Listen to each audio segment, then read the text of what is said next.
आप सभी को मेरा प्यार भरा जय श्री कृष्ण। क्या आप जानते हो कि हम सभी की असली जाति क्या है?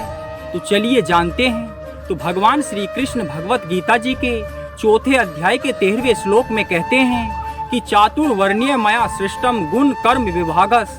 भगवान कह रहे हैं कि मैंने गुणों और कर्मों के आधार पर ही 4 वर्णों ब्राह्मण, क्षत्रिय, वैश्य, शूद्र की रचना की है। आगे ऋग्वेद के पुरुष सूक्त में एक श्लोक है, ब्राह्मणो अस्या मुखाम सीद बाहु राजन्य कृत उरुर तदस्य यदुष्य पदभ्याम शूद्रो अजायते।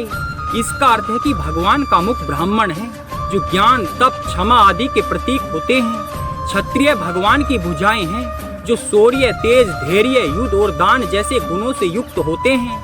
वैश्य भगवान की जांघें हैं जो कृषि, पशुपालन और व्यापार आदि स्वाभाविक कर्म करते हैं।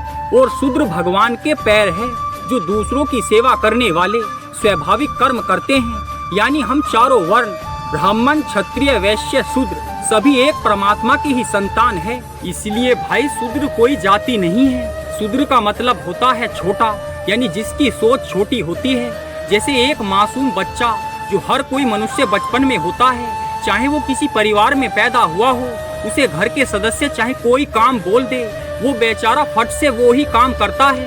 और जब वो धीरे धीरे बड़ा होता है तो उसकी सोच पैसा कमाने की, व्यापार करके सभी का पालन पोषण करने की होती है।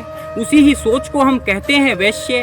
और जब उसका कारोबार जम जाता है तो उसकी शादी करके उसके ऊपर गृहस्थी की जिम्मेदारी सौंपी जाती है, जिससे वो व्यक्ति सभी की सेवा, पालन पोषण करता हुआ सभी की रक्षा करता है।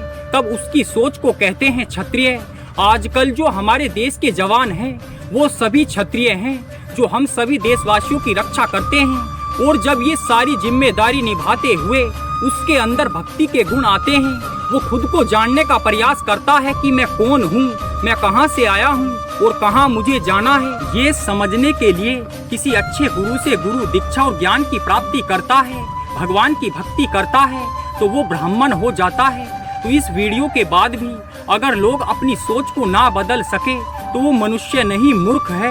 इसलिए भाई ये ब्राह्मण, क्षत्रिय, वैश्य, शूद्र कहना छोड़ो भाई। हम एक ही परम पिता भगवान की संतान है। धन्यवाद।